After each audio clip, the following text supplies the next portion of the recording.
Алмаз Акунжанович, мына снос боюнча бизге элдерден кайрылуулар келип түшүп атат да.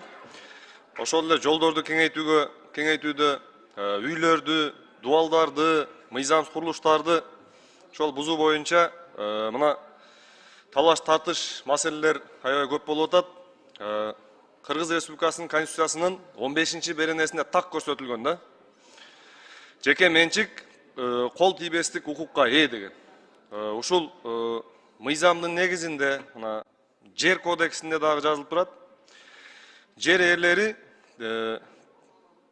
тең баадагы турак жай же болбосо ошол эле баалуулуктагы кыймылсыз мүлк сатып алууга жетиштүү акчалай компенсация алыш керек деп.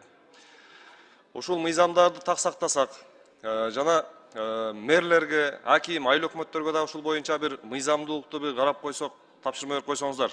Себеби элдер аябай кайрылып атышат. Протоколдук бир тапшырма берсеңиздер. Андан сырткары, мына Ноокат Ош жолунда, Ош Ноокат жолунда Папан кайрылышы бар ошол жерде, поворот.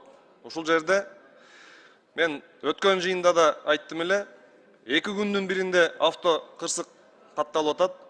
Эч кандай реакция өзгөрүү болгон жок. Ушуга бир протоколдук тапшырма берсеңиздер, ал жерде жолду кеңейтиш керек, же болбосо светофор коюш керек. Ушуну бир карап берсеңиздер. Андан сырткары мына батыренелер боюнча бизге кайрылуулар келип атат. 37-38 жашта батырене болсо, же 40 жашта, 45 жашта батырене болсо, 58 жашта пенсияга чыкканга чейин эч кандай кошумча төлөмдөр төлөнүлбөйт экен да.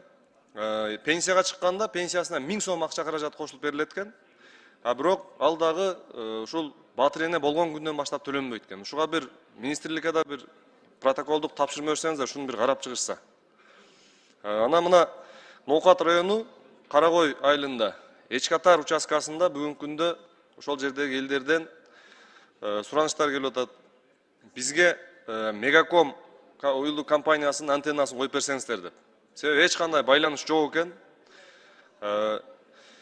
Элдерде мына интернет байланышы, мобилдик байланыштар жоктугуна байланыштуу ошол жерде жайгашкан мектеп, бала бакчалар бүгүнкү күндө интернеттен да кыйналып атышыптыр да. Ушуну бир сунуш берип койсоңуздар.